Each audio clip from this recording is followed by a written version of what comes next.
po ba? Amen. Our next song is a new song. And ang tagal kong hinanap, hinanap ko anong version na gusto kong gamitin. Kasi nga, yung mga natutunan natin the past few weeks is about kung ano yung ginawa ni Lord. At yung pinaka-reason po is yung tungkol sa ating salvation. Yung pinaka-importanting bagay na ginawa ng Lord ay yung pagkakaligtas niya sa atin. At sinabi nga po, di ba, na if you accept and you believe and you confess. Pero palaging sinasabi ng ating pastor, nakakalimutan natin gawin siyang Savior o Hari ng ating mga buhay. Ang awit pong ito, although it's English, I know, fluent naman tayo, di ba? Naiintindihan po natin at namnamin po natin ang ibig sabihin ng sinasabi. Kasi po, iisa lang po ang binigay ng langit na pangalan upang makapagligtas sa atin. At sino ba naman tayo para hindi natin siya bigyan ng marapat na papuri? Ang pangalan po ni Jesus. Amen po ba? Sabayan niyo po ako. Napakadali lang naman.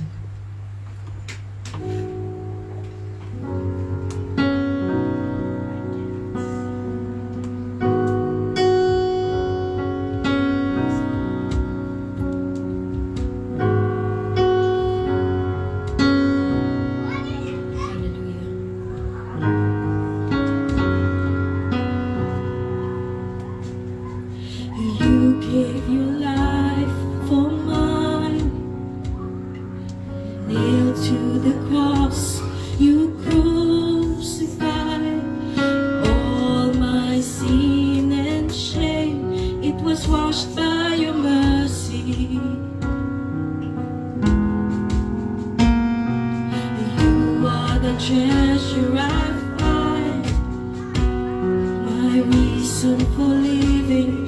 So let my life become an offering to the one who is worthy.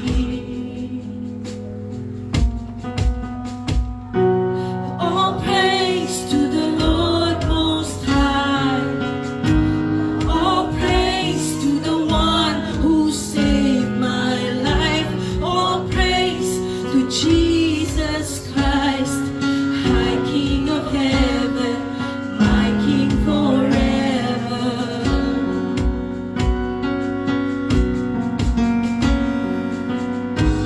Hallelujah. You stormed the gates of my heart.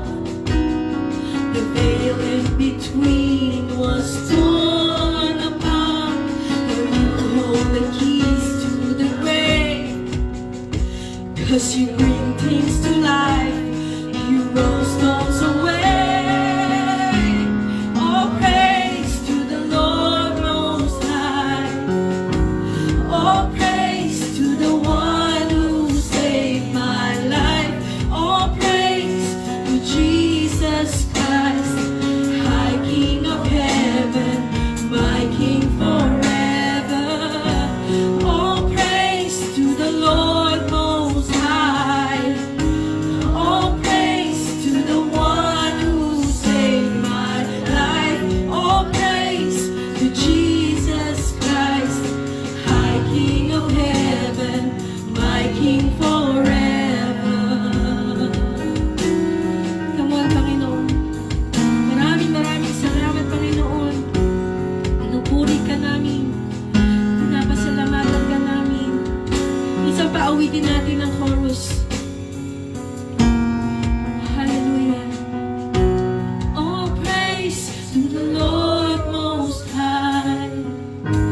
All praise to the one who saved my life. All praise to Jesus Christ, High King of heaven, my King forever. All praise to the Lord Most High. All praise to the one who saved my life. All praise to Jesus Christ, High King of heaven.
Jesus Christ, High King of heaven, my King forever.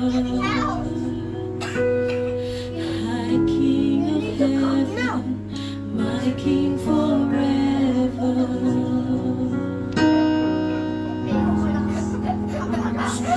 Hari ng langit, hari ng buhay ko.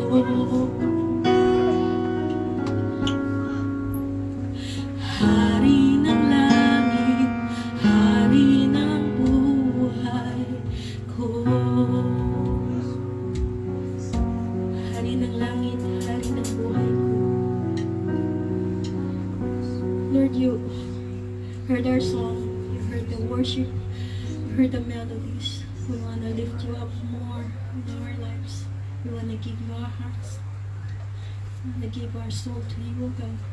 Let us continue to worship, mga kapatid.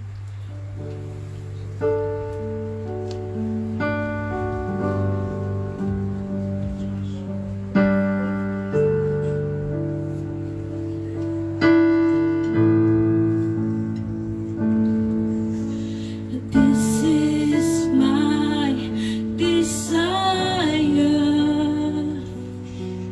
to honor you,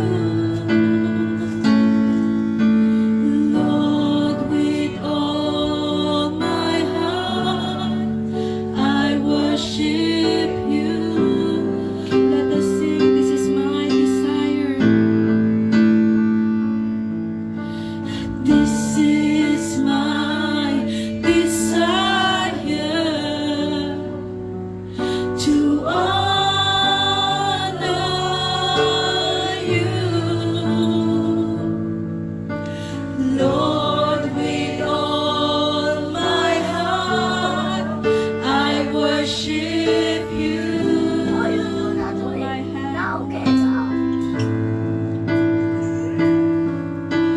All I have within me, I give you praise. All that I adore is in you. Let us lift him up this morning, all together now and sing. Lord, I give you my heart, I give you my soul. I live for you alone. Every breath that I take, every moment I'm awake. Lord, have your way in me. Hallelujah. This is my desire to honor you. Sing with all of your hearts. Lord, with all my heart, I worship you. Oh, we worship you, Jesus. All I have within me, I give you praise. All that I adore is in you. It's in you, honey. All together now, the voices. Lord, I give you my heart, I give you my soul. I live for you alone. Every breath that I take, every moment I'm awake. Lord, have your way in me. Lord, I give you my heart, I give you my soul.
give you my soul. Dedicate your lives, I kapatid. live for you alone. Every breath that I take, every moment I'm awake. Lord, have your way. Make it your prayer. Lord, I give you my heart. I give you my soul. If you haven't given your heart, if you haven't given your soul, Live for you. this morning is the right moment to talk to Him. Every breath that I take, every moment This is the moment to rededicate your life, kapatid. Lord, have Inisapin mo siya. Ang Panginoon, hindi siya nagkulang sa'yo. He is always faithful. give you my soul. Keep singing to Him. Kung meron kang awit na nanggagaling sa iyong puso, awitin mo. Inisapin mo siya sa umagang ito. Talk to Him. Every moment Lord, hindi namin hawak ang panahon. Hindi namin hawak ang buhay namin. Ikaw lamang nakakahawak nito. Lord, I give At sa nag-iisang buhay na ito, Panginoon, ibibigay namin sa iyo ang buhay namin, ang puso namin, ang lahat-lahat ng sa amin ay sa iyo, Panginoon. Hallelujah. Come on, church. Lord, have your way in me. Lord, I give you my heart. I give you my soul. I live for you alone. Every breath that I take, every moment I'm awake. Lord, have your way in me. Lord, have your way. Lord, have your way in me.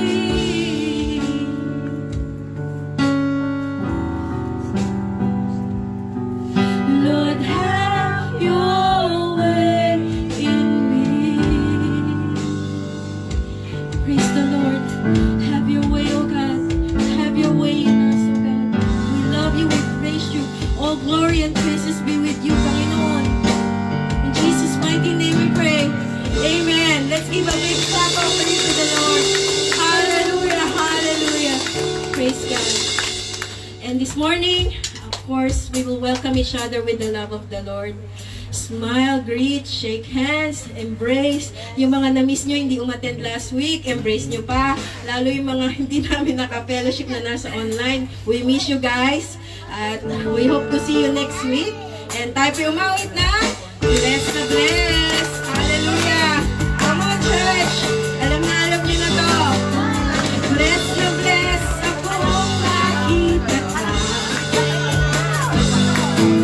Bless na bless. Akong makasama ka.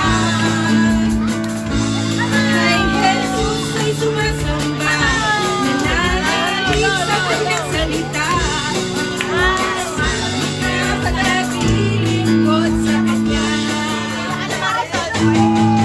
Tuwang-tuwa ako na pinagpala.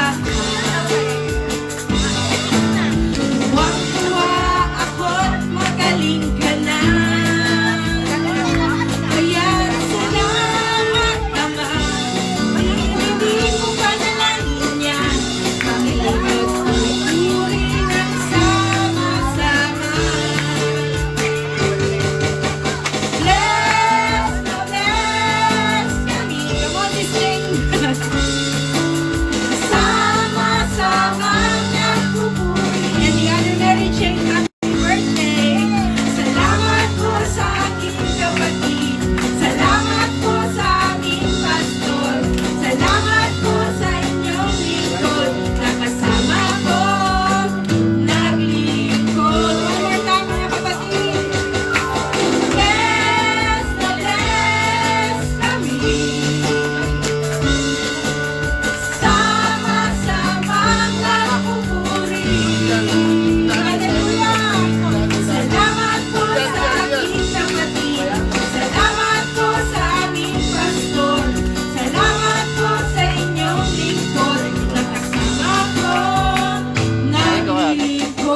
tatlong buwan pa yung titiisin nating init. Pero mas masarap yung init ng kasama natin si Lord. Amen po ba? Amen. Meron po ba tayong first-timers? Asherettes? Wala po. Okay. Assignment ulit next week ha.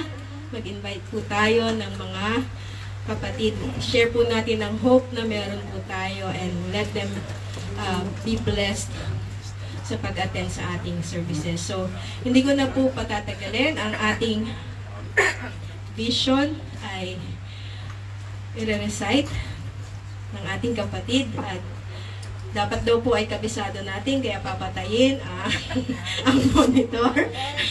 Amen. Tatawagin ko na po si Sis Gazel.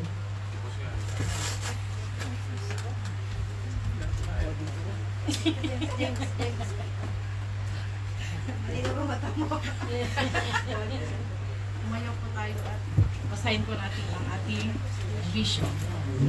Strong, faithful, committed followers of Jesus Christ, passionate in sharing the gospel, becoming a role model in the family, society, and for the rest of the world for the praise and glory of God. Amen. Kabisado na, no? Sabi nga, di ba? Kapag paulit-ulit, magkakaroon ng memorization. Repetition is good for memorization. Amen po ba? So, ngayon, tatawagin na po natin ang ating butihing pastor at tayo po ay maghanda na at makinig po tayo mabuti. Cinderella siya today. Amen. Praise the Lord. Sabihin mo sa katabi mo, maganda mo ngayon. Gwapo mo ngayon. Right? It's so good to see you in the house. Medyo ngayon Amen. Always naman. Sige po, tayo po lahat ay tumayo. May I ask everyone to stand again. And let us read our passage for this morning. The title of our message is called Stay Planted. Ito po yung ating title sa ating message. And our key verse is found in Jude chapter 1 verse 6. Tayo po lahat ay sabay-sabay magbasa. Sabi po doon, and the angels who did not keep their proper domain but left their own abode, He has reserved in everlasting chains under darkness for the judgment of the great day. Palain po ang salita ng ating Panginoon. Let us all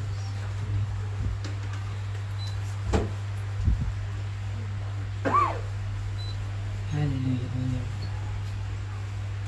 Panginoon, minsan po Lord, we come to you as a family. Ito po, Lord, ang inyong pong church, LWBC Macau, O God. Panginoon, nagpapakumbaba kami, O Lord God. Kayo po nakakaalam ng lahat ng pagkukulang namin, ng kasalanan namin. Ano man po, Panginoon, ang kahinaan namin. We come to you, Lord, asking for your help, for your forgiveness, asking, Lord, na kayo na po ang patuloy na gumawa sa buhay po ng bawat isa, O God.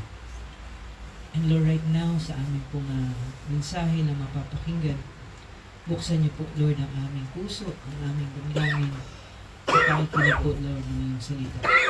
Lord, apart from you, O God, wala po kaming magagawa. Kaya we just want to ask, Lord, help us, O God, sa inyo pong mensahe, O Lord. Lord, we honor you, we worship you, O God. Pagpalain niyo po ang bawat isa, Lord, na nandito, O God. Pagpalain niyo po ang aming mga online viewers, Lord, ang aming mga kabataan, Lord, ang aming mga baby, O Lord. Ikaw po ang muna sa buhay nila. Even po, Lord, ang aming mga kapatiran na nasa Pilipinas, Lord, yung mga kapatiran namin na malungkot, na nagluluksa, Lord, samahan niyo po sila, Lord. Comfort their families, Lord. Minsan pa po, Lord, we honor you again, and we lift your name on high. Ito po aming dalangin. In Jesus' name we pray. Everybody say, Amen. Sige po, makakaupo po tayo.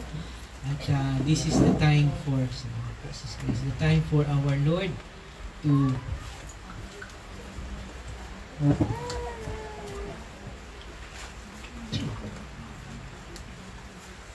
time for our Lord to speak to us. Amen? Lagi po na isipin natin, when we come to the Lord, to His church, this is a commandment na sinabi niya na huwag daw nating pagpaliban yung ating pagtitipon. And every time na we come to the church, andun po lagi yung praise and worship. Maawit tayo, kumakanta tayo. Because we want to praise the Lord.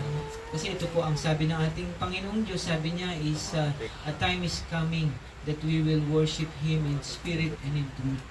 Ang sabi po nga niya, He is searching. Tinitingnan daw po niya kung tayo daw po ay nagpupuri sa Kanya sa espiritu at katotohanan. So today we are starting with our new series for our month of July. Biro niyo po, napakabilis, no? Tapos na yung kalahati. Papunta na tayo sa another kalahati.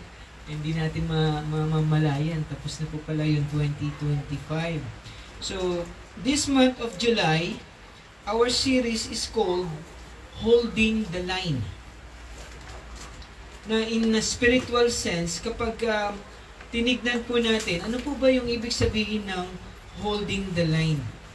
So kung papansinin po natin, it's just talking about kung paano natin ma-maintain yung pagiging Kristiyano mo. Na alam naman po natin, lahat tayo ay may tinanggap na pananampalataya. Kaya ka nandito ngayon kasi binago ka na ni Lord. Nakakilala ka kay Lord. Meron siguro po, may mga from time to time, may bisita tayong ini-invite at first time pa lang sila sa ganitong gawain at di nila alam, di naman dati nila ginagawa ito.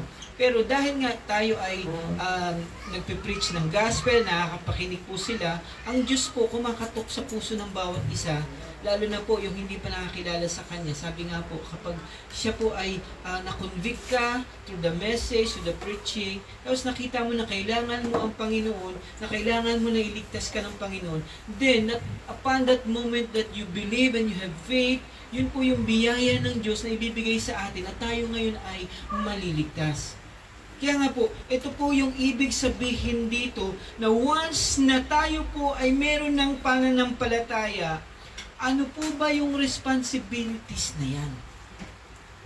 May kanya-kanya tayong responsibilities nung tayo po ay nakakilala sa ating Panginoon na dapat malaman natin. Kasi hindi naman madali ang maging Kristiyano. Sino po ang nadadalian sa pagiging Kristiyano niya? Wala po, di po ba? Kasi nabago na tayo ng Panginoon, but at the same time, merong kalaban. Meron tayong nilalabanan lagi. Andi dito pa rin tayo sa laman. Na meron pa rin pong bahid ng kasalanan. Although, wala nang kapangyarihan ng kasalanan, pwede na tayo makahindi. Pero andyan pa rin siya. Kaya nga po, tayo ay nakikipaglaban araw-araw. That's why, yung title po natin, Holding the Line, is just saying na ito na tayo. Sabihin mo nga sa sarili mo, ito na ako. Ito na ako. May bagong buhay na ako kay Kristo. Sometimes ayaw nating maniwala. Ito na po talaga tayo. Lahat po ng tumanggap sa Panginoon ay may bagong buhay na, and I would rather live my Christian life knowing na nakakilala na ako kay Lord, knowing na anak na ako ng Diyos, kaysa doon sa dati na alam ko, hindi pa ako nakakilala. Na alam ko, hindi pa ako anak ng Diyos. Noon po, sa tingin ko, ako ay buhay, pero ang totoo, sabi ng salita ng Diyos, ako ay patay. Amen? So, yun yung dating ako. Kaya nga po yung challenge ng series natin for this month is how can I hold the line?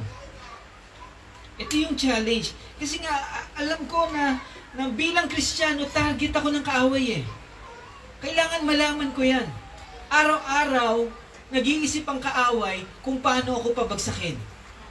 Hindi lang araw-araw, every second. Target na ako ng kaaway, gusto niya akong pabagsakin, kaya nga I want to hold the line. Gusto kong tumayo para sa Panginoon kasi araw-araw may pressure. Pressure mo sa trabaho, pressure mo sa kaibigan mo, pressure nga natin sa bawat isa na nakakakilala na pressure na rin po yun, di po ba? Tapos yung kaaway, maraming tuksong ibibigay sa atin. Sino rito yung hindi pa natukso? Lahat tayo ay natukso na po. Kasi gusto ng kaaway na bumigay tayo. At kapag bumigay po tayo, alam po natin na ito yung magpapahina sa atin. Kaya wag mong kakantahin yung gusto ko nang bumigay. No? Hold the line. Okay? So ano po ba yung bagong buhay ko na ito sa Panginoon? We have to ask this question. How can I fight for my Christian faith? Or how can I stay planted? Ito po yung title ng message. Tingnan nga po natin ulit sa Jude chapter 1, verse 6. Sabi po doon, and the angels who did not keep their proper domain, but left their own abode, He has reserved in everlasting chains under darkness for the judgment of the great day. So yung passage natin sa Jude chapter 1 verse 6, ito po ay paalala. It is a warning from the Apostle Jude na sabi niya, meron daw pong consequences kapag tumatalikod ka sa iyong pagkatawag. Masabihin mo nga sa sarili mong consequences. Kasi, merong binigay sa ating responsibilities ang Diyos eh. Same with the angels in heaven, may binigay po yung Diyos sa kanila na dapat nilang ginagampanan. Kaya nga yung passage, sinabi dito, the angels did not keep their proper domain. Inabandon daw po nila yung tungkulin nila sa Diyos.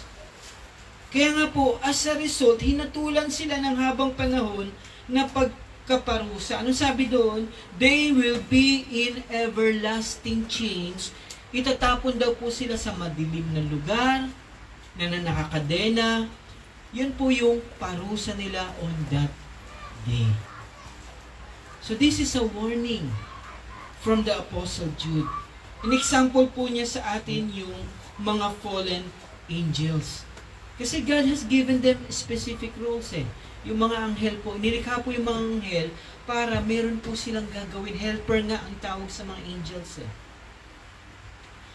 So, instead na sumunod sila sa Diyos, tumalikod sila doon. Kanino sila sumunod? Kay Satanas. Na ang pangalan niya dati, Lucifer. He is an angel of light. Sumunod po sila kay Lucifer. Doon po sila kumampi, sumali. And because of that, inalis sila ng Diyos sa langit.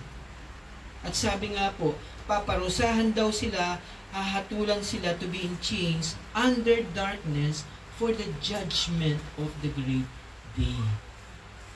That is why our message says, stay planted. Huwag kang aalis sa inilagay sa iyo ni Lord. Alamin daw po natin, Lord, bakit ba ako pinili mo? Sabi nga natin nung Friday, ayaw mo ba na pinili ka ni Lord? Ang dami-daming pipiliin, pero isa ka sa pinili ni Lord. Sabi ko nga po, paglabas natin ng mga tao, kala mo nakangiti, pero they are zombies. Outside they are alive, but inside they are dead. Kaya magugulat ka na lang. Minsan mapapansin mo sa tao, bakit gusto nila mag-suicide na lang or tapusin yung buhay nila. Kasi nga they're empty eh. They do not have Jesus in their lives. Tayo po, meron, kaya kailangan alamin mo ang responsibility mo. Do you agree with me na marami po ang mga Kristiyano, kahit matagal na sila, hindi pa rin nila alam ang responsibility nila? Amen. That's why you have to know and understand na hindi ka na katulad ng dati. Yung ugali mo noon at ngayon, hindi na po yan magkaparehas. Kaya huwag mo lang ibabalik yung dating ugali mo. Kasi hindi ka na yan eh. Hindi ka na katulad ng dati. Mahal tayo ng Diyos, And we learn that every day may blessing sa atin ng Panginoon. Pero kapag umaalis tayo sa ating calling, sa ating mga responsibility, meron din pong consequences. Meron din pong pagpapalo si Lord. Amen? Sabihin nyo nga po ulit, consequences. Consequences. So how can we stay planted? How can we know our responsibilities? Pero kapag tinanong mo ito, before you can know your responsibilities, or before you can know how to stay planted, tanungin mo muna ang sarili mo, gusto mo bang tumayo kay Lord? Kasi kahit pag-aralan natin ang lahat ng mga ito, basahin natin, kahit i-memorize mo ito, kung ayaw mo naman tumayo kay Lord, di po ba? Hindi rin magiging maayos yung pagiging Kristiyano mo.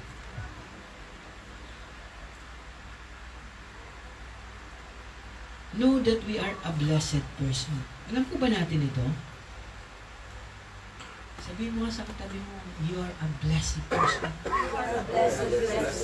Tingnan mo nga kung nakukonvince siya kapag sinabi mo pinagpala siya.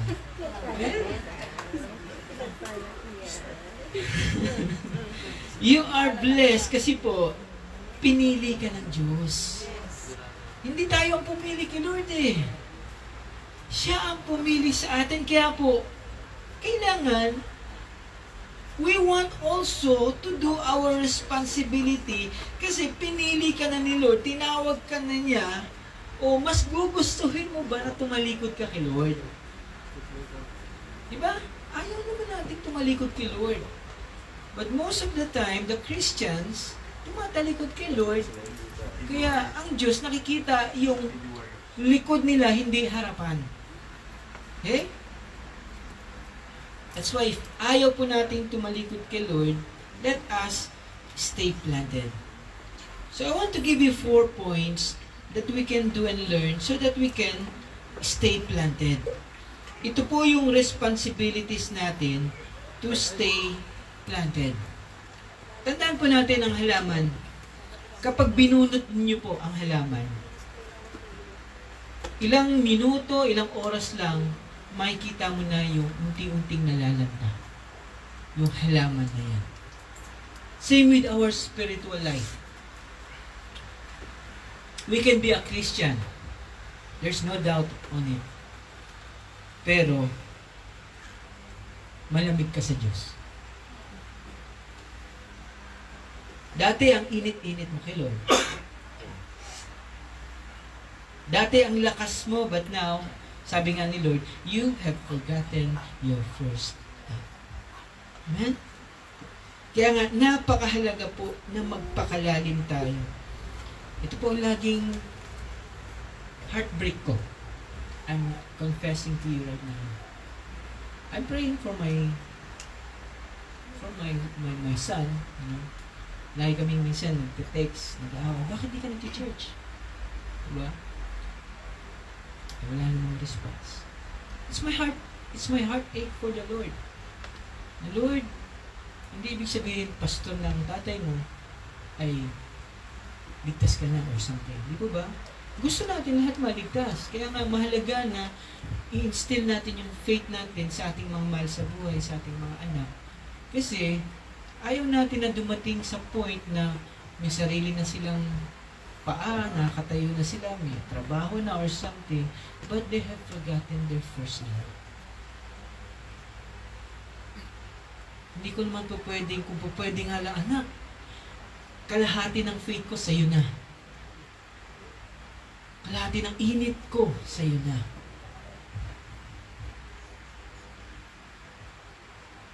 So what can we do to stay planted? Number 1 responsibility that we need to know and do is to understand your calling. Tingnan niyo po ito. Do you understand your calling? Alam po ba natin kung sino yung tumawag sa atin? Kasi if you will look at your life, Nakikita mo ba, ano ba yung buhay ko noon kaysa buhay ko ngayon? Naku-compare po ba natin ano yung mga changes? Ano yung mga nabago?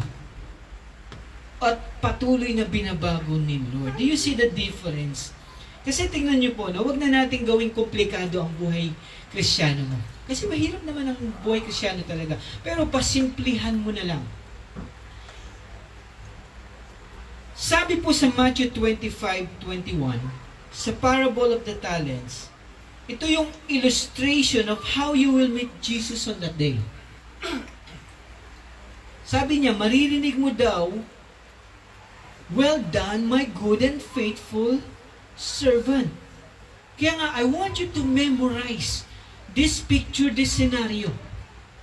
Na every time sa iyong buhay Kristiyano, isipin mo that there will be one day na excited si Lord na makita ka at excited ka rin kasi that is the first time na makikita kayo talaga at sasabihin ni Lord sa iyo, "Well done, my good and faithful servant." No, sabi po sa Matthew 25:21, his master said to him, "Well done, good and faithful servant. You have been faithful over a little. I will set you over much. Enter into the joy of your master."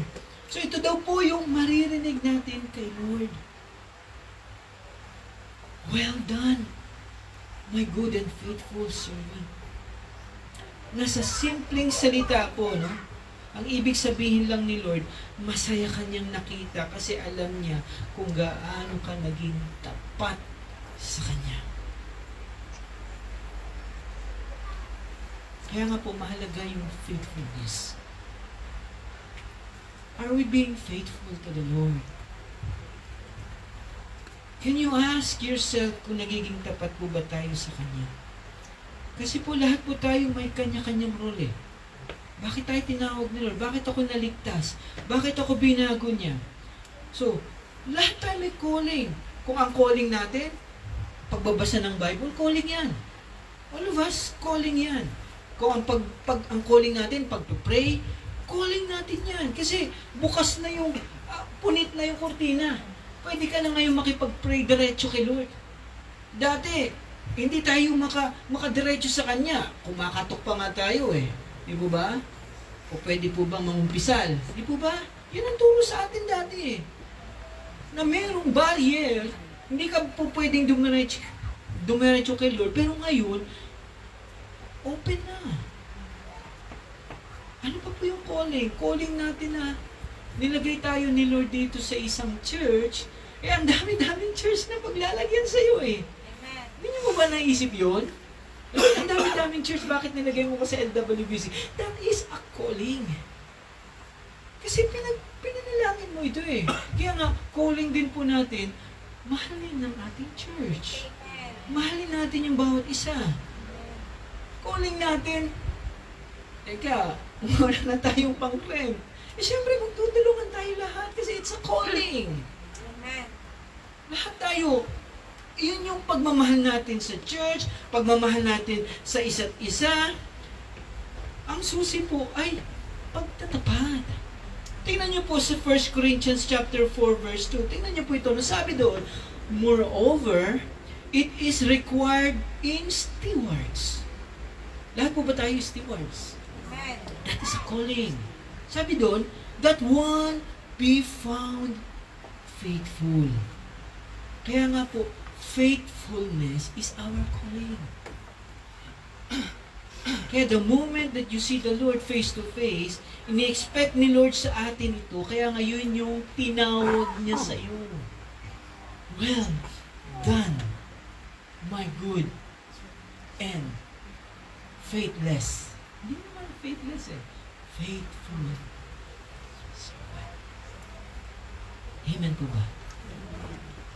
Ang pangalawa pong responsibility that we need to learn and do to stay planted is guarding against spiritual deception.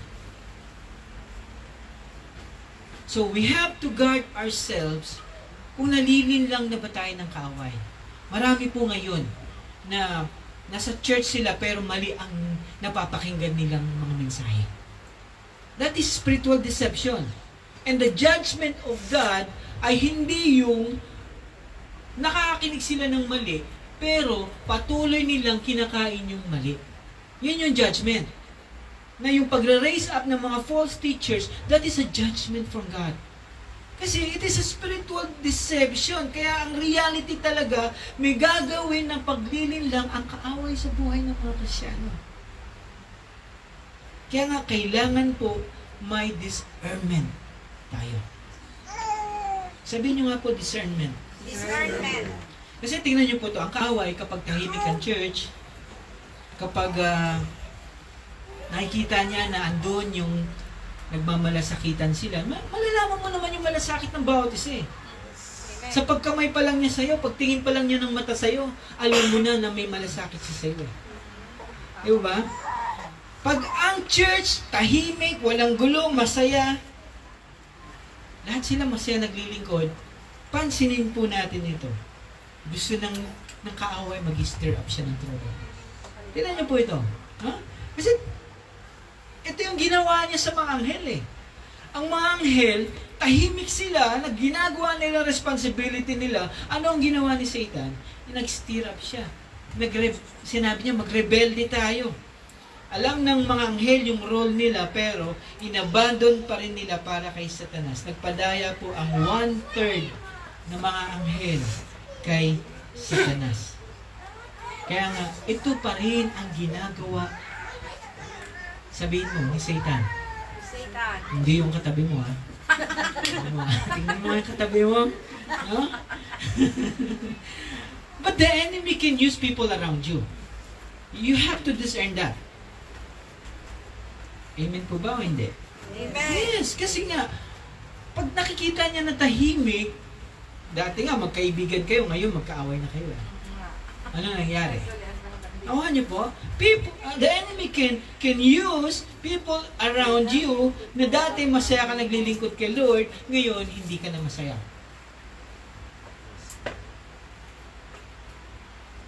Dati ito yung calling mo, pero ngayon tinalikuran mo na.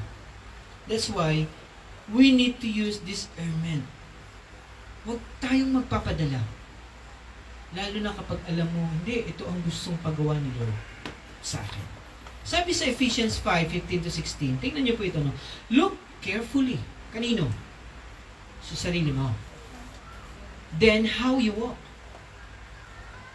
Mag-ingat ka sa lakad mo. Not as unwise, but as wise, making the best use of the time because the days are evil. Pag-aralan mo daw mabuti yung galaw mo. Kailangan maging wise tayo sa lahat ng bagay. Kasi nga, konti na lang daw yung panahon, darating na si Lord. Darating na si Lord, tapos ayaw mo pang maging mainit sa Kanya. Ayaw mo pang magpagamit sa Kanya. Eh, sabi dito, panahon daw ngayon ay pasama na lang pasama. Kaya nga dapat, huwag kang makisama sa mga masasama, pero gamitin mo yung buhay mo para yung mga masasama, may akay mo sila. Hindi ikaw yung naaakay ng masama. Okay?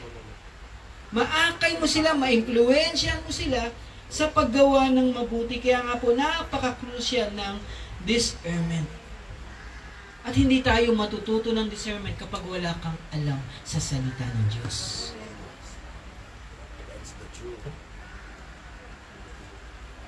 Kung hindi po tayo grounded ng salita ng Diyos, kasi tingnan niyo po ito, pwede ako mag-advise. Or kahit sinong pastor, pwedeng mag-advise sa'yo. Pero hindi mo alam, baka mamaya, mali yung advice ko sa'yo. Kasi pwede akong magkamali eh. Kapag hindi totoo yung ina-advise ko na galing sa Word of God, eh salungat na ako doon. Nakuha po ba natin? Kaya nga ang sabi ni Paul, let us be a Bereans daw.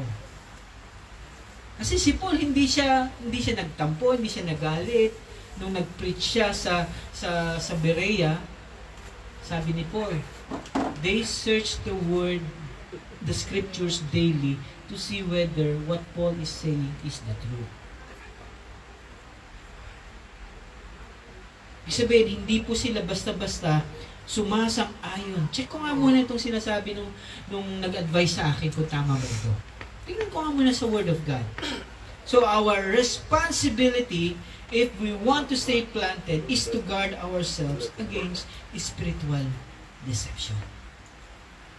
Know the Word, ground yourself in Scripture, para ma-recognize mo kung tama ba o mali yung sinasabi sa'yo. Baka mamaya, nilalayo ka na niyan kasi mali na yung sinasabi sa'yo. Amen?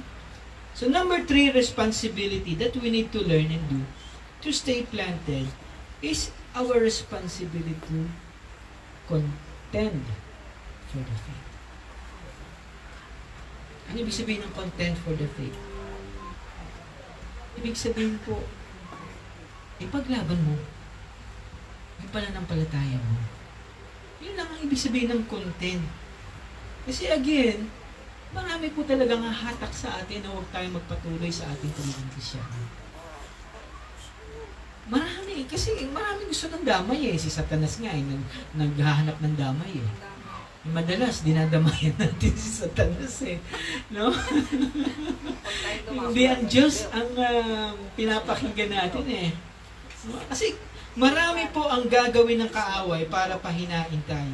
And as much as possible, ayaw kanyang makitang lumalago. Handaan po natin ito. Kaya nga, may warning sa atin yung fallen angels eh.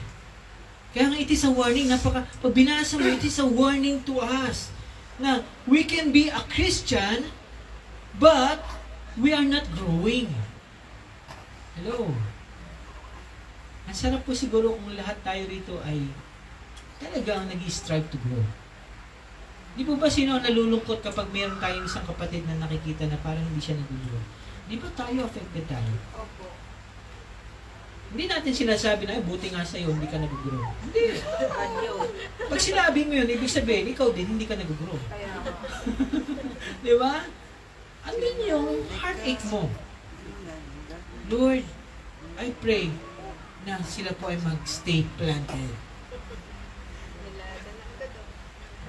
Kasi po, ang gusto po ni Lord ay magkaroon tayo ng impact sa kung saan tayo pinland.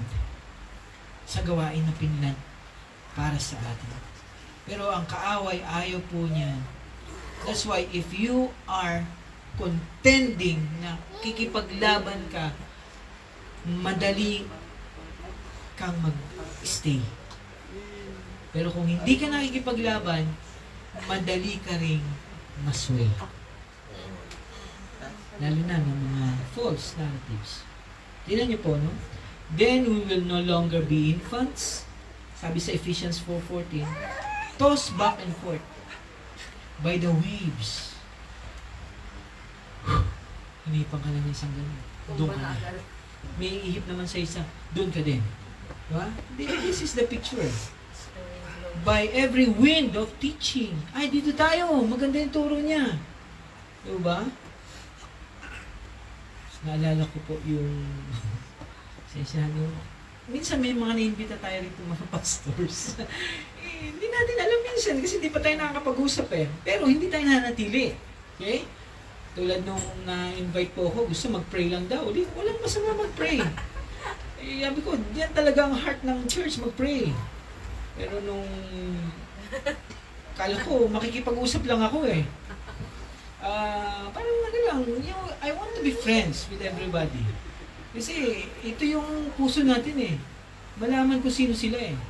Pero nung pagdating dito, uy, umpisa na pala yun eh. Sabi ko, yayayain ko lang para kumain tayo. I want to know more about you. And then, dito na pala. Tapos, sabi ko, Lord, paano ba ito, Lord? Hindi ko na alam kung ano yung sinasabi kasi hindi naman natin language. Di ba? So, but then, ang ating nga po dito is, ito tayo. Hindi naman masama na, kasi nga, God is the one protecting the church eh. Okay? Kaya ako din po, no, huwag kayong mahihiya kung mali na pala ako. Be brave, be bold. Kasi baka mamaya, masave niyo ako. Diba? Kasi, Pag di nyo ako na-save at mali na pala ako, eh abig ko sa inyo, maghahanapan tayo sa langit. Bakit wala si Pastor? Siya yung nangunguna, bakit wala si Pastor? Nasa kabila. Hello! Sa neighborhood ka na pala. So, huwag daw tayong manatiling sanggol. Okay?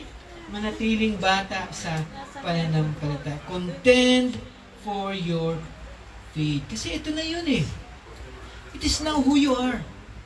Sabi ko nga po sa inyo, hindi na kayo katulad ng dati. At huwag mo nang ibalik yung dati. Okay? Mahalaga sa iyo yung paglago. And sign ng isang malagong Kristiyano, alam niya na mahalaga yung bawat isa sa kanya. Mahalaga yung church na inatinan niya. That's a sign of a person is growing. Sana andito si Brother Henry. Sana andito si... Diba? At yun ang lagi niyang sinasabi. Kapag di niya nakikita, kasi mahalaga sa kanya yung bawat isa eh. Ako ba natin? That's why again, we have to ask ourselves, is going to church is your priority? Amen. Sabi ko nga po sa'yo, nakikipag-away ako sa anak ko sa ganito. Niluluhod ko to kay Lord. Kasi all I can do is say, advice. Pero, paamo pa rin yan na ikaw ang maglalakad papunta kay Lord. Again, what did our Lord Jesus say? I will build my church and the gates of hell shall not prevail. Kaya nga, ang owner ng LWBC Macau is our Lord Jesus Christ. Amen. Kaya ang message po talaga, magpagamit lang po tayo. If you want to be healthy, you will grow. Because if you will not grow, you are not healthy. Dapat yung pag-support po natin, ito po, no? Do I need to convince you all? Kailangan ko po bang kausapin ang bawat isa sa inyo na suportahan natin ang LWBC na po? I don't think necessary. Kasi second nature mo na. Nung nilagay ka ni Lord dito, nag-message nga ako kay Press. Wala si Press dito ngayon. Sabi ko, si Press, baka pwede natin invite yung mga grupo, yung mga samahan para may anniversary mamaya po eh. No? It's a group, I forgot, Santa Lucia. Diba? Sabi ko, pwede ma-invite dito para at least may pag-pray natin. Kasi gusto natin ma-reach out din sila eh. Kasi nga po, ano po bang ibig sabihin ng church? Church is a called out ones, mga ligtas. Ngayon, kung hindi ka pa ligtas, edi tawagin ka namin para maligtas. Ano po? I pray na sa mga susunod, kung dito pa tayo kung hindi pa tayo dinadala ni Lord sa langit, may invite natin yung mga iba na gustong celebrate ng anniversary natin. So let us contend for our faith. Again, it's a call to be mature. Marami ang gagawin. Trust me. Sabi sa Bible, marami ang gagawin ng kaaway para hindi ka maging mature. You can be a Christian, pero hindi ka effective. Our last responsibility that we need to know and do to stay planted is let us know that there is the consequences of abandonment. Meron pong consequences. Hindi po ito pananakot. Just remember last month ay pinag-aralan natin that God judges, di ba? So hindi ito pananakot. Sabi doon, and the angels who did not keep their proper domain but left their own abode, He has reserved in everlasting chains under darkness for the judgment of the great day. So may judgment daw po si Lord. Katulad ng mga anghel na iniwan nila yung kanilang panawagan. So God has pronounced judgment on them.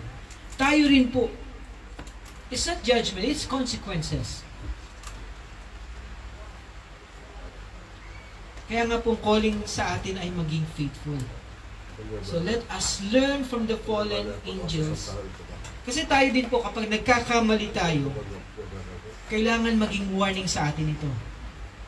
Every time na nagkakamali tayo, meron pong consequences yan. Sabi ko nga po, kahit sa mga boys kung alam lang natin yung consequences sa mga ginagawa natin, baka po pwede nating sabihin na, sige na nga, gawin ko na ito kasi ito lang naman pala yung consequence. Hindi natin alam baka mamaya, it will affect yung mga anak mo pa, yung mga susunod pa po. Ano ba? So in conclusion to our message, it is a time of reflection.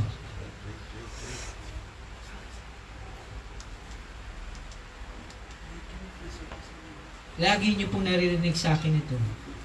Kung titignan natin yung mali ng iba, unahin muna natin tignan yung mali natin. Amen. Saan na ba ako sa pagsunod ko sa mga responsibilities na binigay sa akin ng Lord? Am I staying planted in my faith na binigay ni Lord sa akin? Nakikita ba yung commitment na yun na tinatayuan ko? O yung calling na yun so that I can hold the line? Hindi ko to iiwan, hindi ko to tatalikuran. Kasi po, again, maraming gustong gawin ng kaaway para pabagsakin ka. This is the reality of our faith. But our God will help us. Kaya nga, greater is the Lord na nandyan sa iyo. Huwag mo isipin na babagsak ka kasi ang nasa sa iyo ay ang Diyos. And He is greater.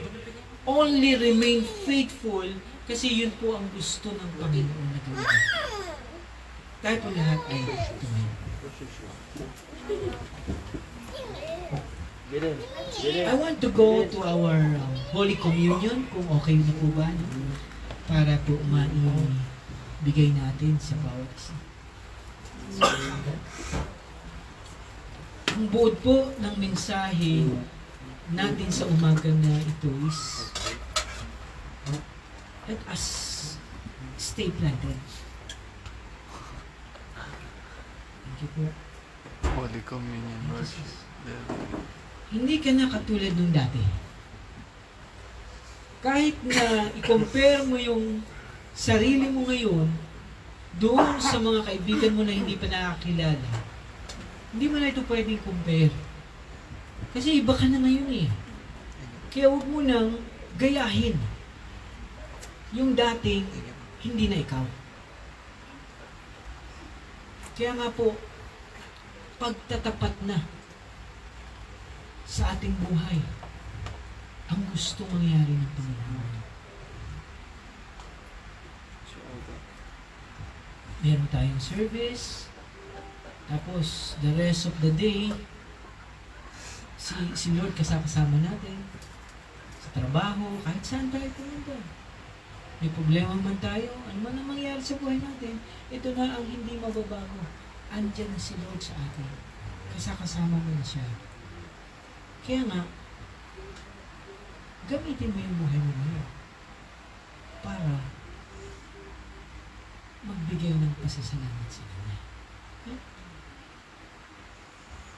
So our Last Supper that we're going to do, sabi po, examine daw po muna natin yung ating mga sarili. Kasi mahalaga itong gagawin natin. Hindi lang ito na para bang walang saysay or anything. Basta magawa lang, hindi po. Sabi, bago mo daw ito i-take, check mo muna, meron ba akong mga ginagawa sa buhay ko na ayaw ni Lord? Bigay mo sa Kanya. Huwag mo po nating lukuhin ang ating Diyos at ang ating sarili. Kung may galit ako sa katabi ko, alisin mo yan. Kung kailangan, mag-date kayo sa labas. Kahit hindi nyo kami in-invite, basta kayo, okay na. Ayos na yun. Kasi po, this is a church of the Lord. And pagiging tapat ang susi po natin. Tapat tayo sa nilalaman ng natin. Let us pray. Panginoon, salamat sa time na Lord that we have another series na aming bubulay-bulayan, God. Help us, Lord. Salamat sa aming bishop, sa aming mga kapasuran na nag-take ng time para ipanalangin ng mga ito, pag-aralan, at yung buong taon po na yun ay naibababa po ito sa mga churches niyo po, God. And Lord, I pray, Lord, na itong mga pinag-aaralan namin ay gamitin niyo lamang po, Lord, para palaguin po ang bawat isa. Lord, lahat po kami may calling, may responsibilities. Use us, Lord, as we wait for your return. Kaya nga ito pong gagawin namin ngayon, ito po ay pag-alala sa nagawa niyo po sa krus ng Kalbaryo 2,000 plus years ago, na totoo po na ikaw po ay Diyos na nabuhay, na nagpakatawang tao. You live a perfect life para po kami po ay iligtas. Pero hindi ka po natiling patay. On the third day, ikaw po ay nabuhay. That's why we want to remember this, O God, and we want to partake, Lord, in this Last Supper, Holy Communion. Taas po natin yung ating bread. Symbolize po yung katawan ng ating Panginoon na binayubay sa krus ng Kalbaryo. Sabi po sa 1 Corinthians 11:23-26, For I received from the Lord what I also delivered to you, that the Lord Jesus on the night when he was betrayed took bread, and when he had given thanks, he broke it and said, This is my body which is for you. Do this in remembrance of me. Sabay-sabay po natin.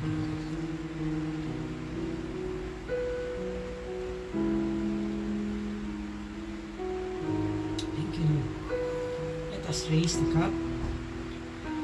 And in the same way, also he took the cup after supper, saying, This cup is the new covenant in my blood.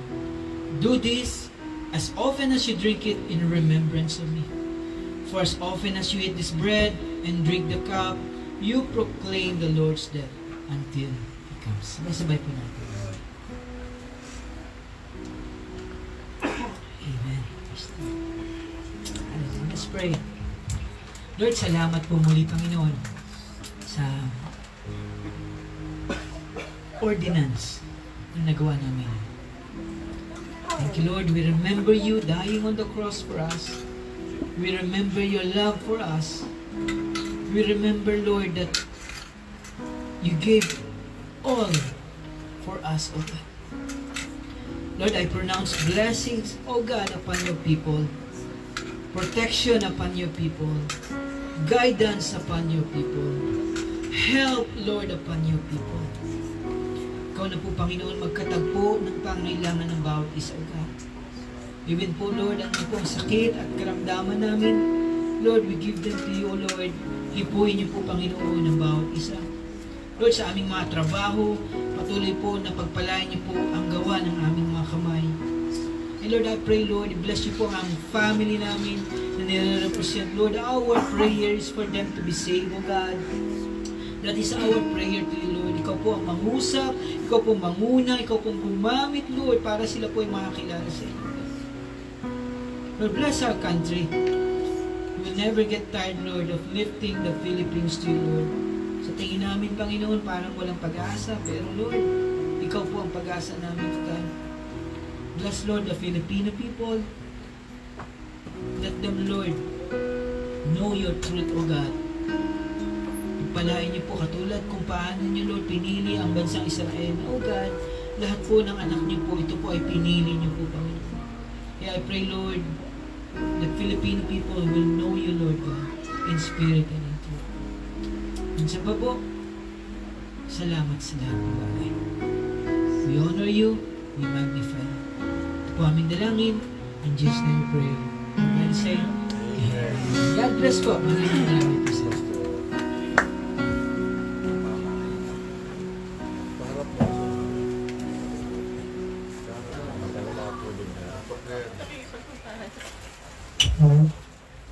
Praise God. At tayo naman